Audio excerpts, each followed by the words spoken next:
Welcome back to Dragonclaw. Today I've got a fun one for you. This one is special. Let's just keep it at that. I will simply go right into this and show you why I call it special.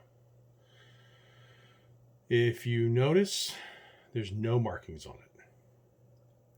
Not necessarily uncommon in the knife world for a cheap knife.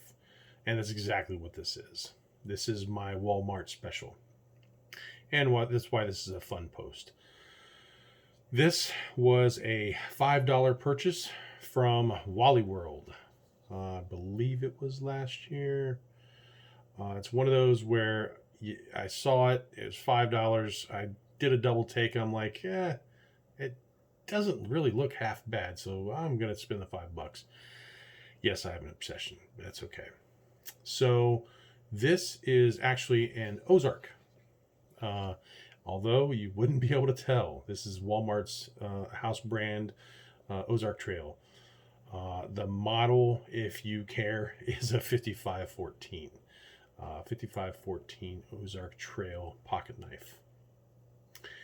Really not much to it.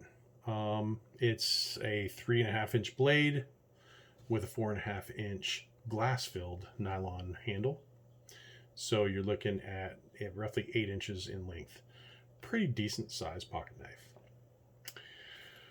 Overall, let's see, of course, pivot, screws, lanyard, hole, all pretty typical.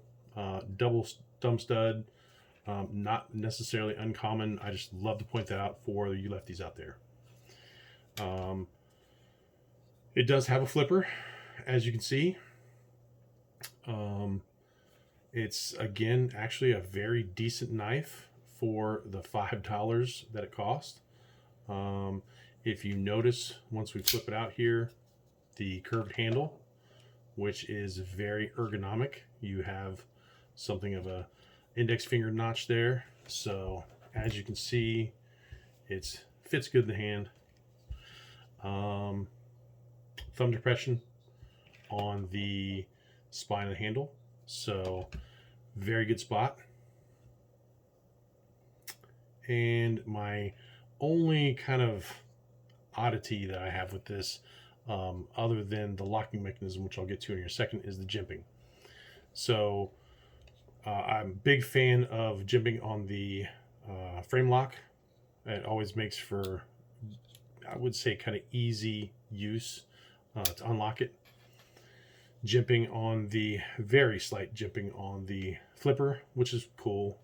The one thing that really got me was the jimping on the back of the spine of the blade. I guess more or less probably to keep you from running too far up it, but most typically that's where you put your thumb, is where you have the jimping on the actual back of the blade. But you have your thumb depression on the frame here. So the jimping really doesn't come into play on the back of the blade. But that's minuscule at best. So pretty handy, everyday carry kind of pocket knife. It is definitely not something that I would call a weapon by any stretch of the imagination, simply because the curve doesn't fit well from more of a fighting stance. Of course, anybody who's decent with using a knife as a weapon, you can make it work, but just doesn't feel like your typical weapon. Again, general EDC, you can cut things with it all day long. Very good edge to it. And my only really big complaint is the frame lock, and it just doesn't seem to want to work very well when using the thumb studs. Let's see if it locks. Of course, now it's going to lock. It typically doesn't want to lock. There it is. When using the thumb studs, it'll lock every time I've tried so far using flipper. As you can see, over and over again, you can use that flipper all day long, but it seems like when you use the thumb studs, that flipper, which doesn't seem to work as good again as the flipper. I've not been able to figure that one out.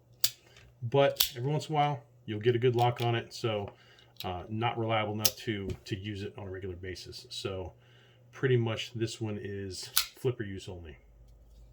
So other than that, no, I don't have any specs for you in terms of the metal. Yeah, I don't have a metal type. I don't have, the Rockwell strength on it. I don't have any of those specs. All I can say is it's a pretty decent knife for $5. Only one configuration on the pocket clip. But it does what it needs to do. For $5, I really don't mind spending my $5 on this Wallmart Ozark Trail Model 5514. So that's all I've got for this one. Thanks for joining me. Have a good one.